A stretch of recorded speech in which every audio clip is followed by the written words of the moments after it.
Hello again, everybody. So in this video, we will be discussing the moral principles that we'll be appealing to often throughout the semester here. So these are principles that are popular moral principles generally, but they're definitely important for our discussions in bioethics. So essentially what we're going to be doing today is looking at the content of all of these different principles, seeing how they apply in bioethics, and seeing how we're going to be using these principles throughout the semester. So let's get into that. So the 5 moral principles we'll be discussing today are the principles of autonomy, non-maleficence, beneficence, utility, and justice. All right, but first let's start by taking a look at what the role of the principles is going to be for us this semester.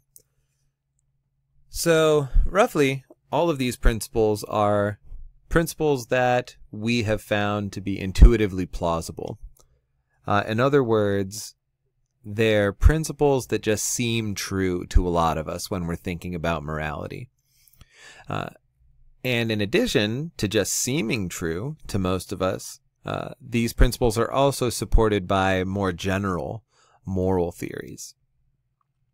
But we're going to limit ourselves in this course, right? So we're not going to be trying to determine which moral theory is the correct moral theory.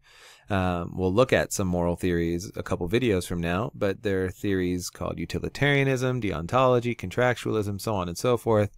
And all of these different theories have different claims about what the objective moral law is. And there's a lot of contention about which of those theories is the correct theory. But we're ignoring that question for the purposes of this course. If that's something you're interested in, you should also take a course in ethical theory. For our purposes, we are going to reason from within these moral theories and think about the main principles that all of these theories supply us. But yeah, we're not going to actually be debating which moral theory is correct. So take all these principles, figure out what they mean, see how they apply. Something else we're going to be doing with these principles too is thinking about them as prima facie duties. So there are 2 ways you could think about these principles. You could think they're absolute, such that they're principles that should never be violated. Or you could think of them as prima facie duties, prima facie principles. In other words, they're principles that seem like we should follow them.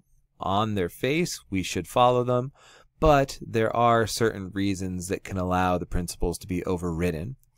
And so in this course, we're going to be using them in that way. So let's take an example here. Do not lie, right? Some people will claim that is an absolute duty. You should never lie no matter what the circumstance.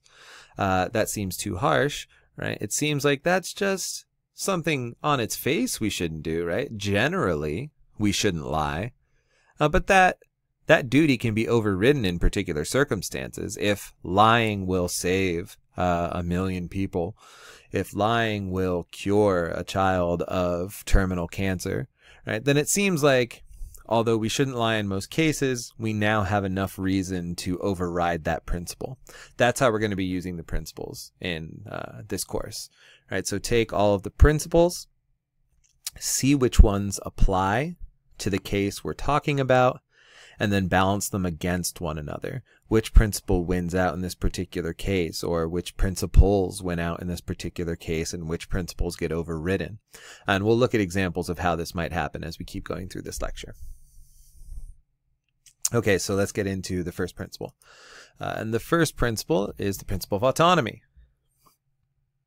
So here, when we're talking about autonomy, what we mean is that we're rational beings, and as rational beings, we have the ability to reflect on the options in front of us and choose the path that fits our lives best. In other words, basically, we can think about scenarios, we can think about the situation we're in, and we can critically reflect on all of those things. And we have the capacity, because of that, we have the capacity to govern ourselves. We have this capacity for self-governance or self-determination. We have the ability to decide what is the best path for ourselves. And the principle of autonomy claims that this ability we have, this capacity we have for this self-governance, is something that should always be respected. It's something we have the right to exercise.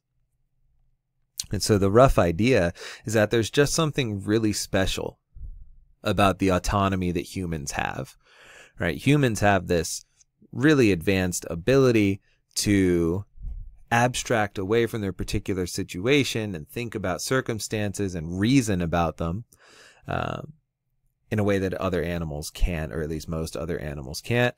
And so this thing is so special that it should be protected. So autonomy, think of it almost like freedom we have, right? So we have this right to exercise a capacity to self-govern, so we should be free to govern our own lives in the ways that we see fit.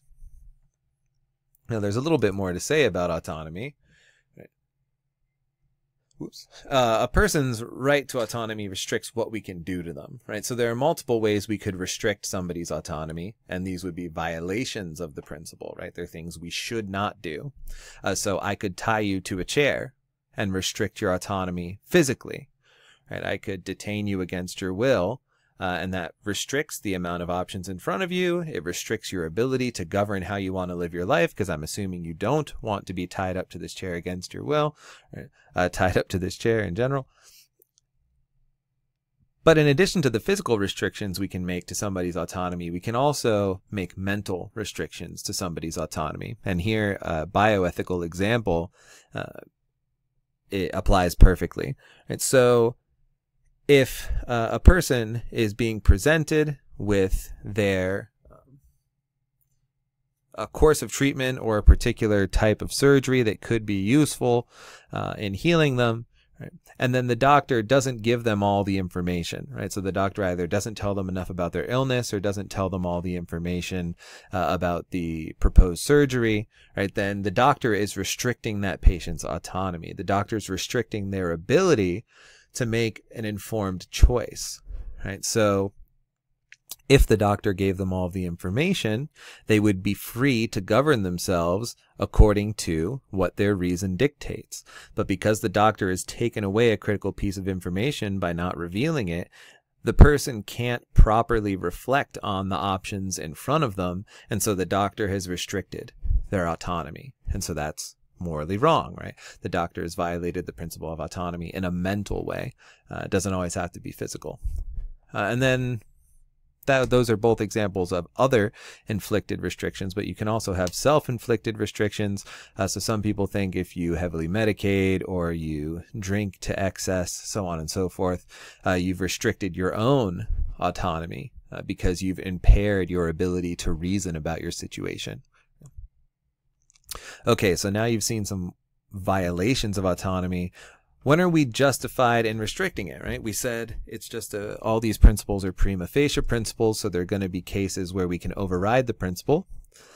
So one famous popular example from the history of philosophy is that we're justified in restricting someone's autonomy if their action is going to cause harm to other individuals, right? So normally you're free to do what you want, but in cases where your action is going to harm someone else, we're able to restrict you from performing that action. And then so some other examples in bioethics of what the principle of autonomy would rule out. Informed consent, we already talked about that. If doctors were just restricting patients where there were no medical need for that restriction, right? Maybe you're just there because you have the flu and then they're tying everybody down to the bed, right? That's a restriction that's ruled out by the principle of autonomy. And forced experimentation, right? Where you are experimenting either surgeries or medications on patients against their will, right? That's another intolerable restriction to our autonomy, ruled out by this principle. Okay, second principle, this one goes a little bit quicker, is non-maleficence. This one's pretty straightforward. We shouldn't intentionally or unintentionally inflict harm on another person. And here, they don't just mean any harm at all, right? They mean net harm.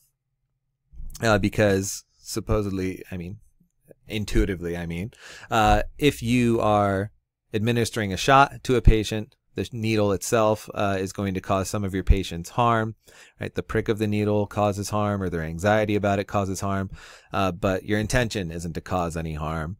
Your intention is to administer the drug and make them feel better in the long run, right? And intentionally causing net good, net benefits for the patient.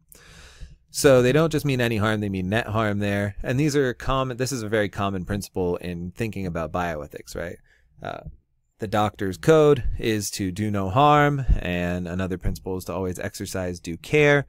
Right? And so these are both examples of the principle of non-maleficence. Doctors are supposed to be helping their patients and not intentionally causing any harm to them. So what examples are violations of the principle? Well, if a doctor just doesn't take the time to find out what a patient's medical allergies is, so they're ignorant of those allergies, and then administer a medication they're allergic to, that would be unintentionally harming them, but it's still causing harm simply due to ignorance. So that would be a violation of the non-maleficence principle. Second, which I'm not sure how common this happens, but I'm sure it's happened in the history of medical treatment, a doctor intentionally injuring a patient, right? So a patient's been obnoxious, is frustrating them, and so they prick them a couple times with a needle while they're trying to take blood when they could have done it on the first try, right? That's a clear violation of the principle of non-maleficence. The doctor is just intentionally causing harm to the patient when they don't have to, and for no net benefit. The next principle is the principle of beneficence. This just claims that we should promote the well-being of others and prevent or remove harm to them. In other words, it just calls for us to be active in our treatment of other people instead of passive. Right? So it's easy to be passive and not cause harm to people. You just don't do anything to them. But this calls for us to actually promote their well-being, to be active, to try and perform actions that are going to make others better off. Some people have thought this isn't really a general moral principle. We don't just have this duty of beneficence to everybody, right? Like we don't have a duty to help those people who are starving internationally. But the principle does apply to people in certain relations with one another. So for the purposes of our course, a doctor has a duty to advance the well-being of patients, right? It's not just to prevent themselves from causing any harm to patients. They're supposed to actively promote their well-being. Next is the principle of utility, which just claims that we should always act so as to produce the greatest net utility. And by utility, the theorists could mean a number of things. They could be talking about happiness, pleasure, satisfaction of desires, but whatever it is, we're supposed to maximize it. We're supposed to produce the most of it that we can. And so the focus here is on the outcome of our actions. We perform an action, look at how much utility it produces. If we could do some other action that would produce more utility, we should do that action instead. And so examples in bioethics, we use utility style thinking when we're trying to run out budgets, right? Do we treat one child who needs expensive care or 1,000 adults who need less expensive care? Could we experiment on 10 people against their will if we know it's going to lead to a cure that helps millions? Right? Utility seems to point us in the direction of the 1,000 adults and yes to the experimentation on people. Right? Although that's contentious too, but we'll keep talking about that throughout the semester. And then finally, there's the principle of justice, which just claims that people should get what is fair or what they're due, and equals should be treated equally. So in terms of retributive justice, people claim that justice is done when people are punished accordingly, right? When they're punished properly. More relevant to our topic this semester is distributive justice. How should society's advantages and disadvantages be distributed? So, for example, in healthcare, we have the question, right? Society can provide healthcare to everybody, but who gets it? How much is each person entitled to, and also who's going to pay for it, right? So some libertarian thinkers think that, well, we treat everybody equally by giving them all certain types of freedoms, and one freedom is to do as they desire with the income they acquire. And so universal health care is off the table because we can't redistribute money the way we need to provide it. Whereas egalitarians think that what we need to do is provide some fair state of affairs, and so we can redistribute wealth in order to get it. So those are rough introductions to our principles we'll be using throughout the semester. Thank you.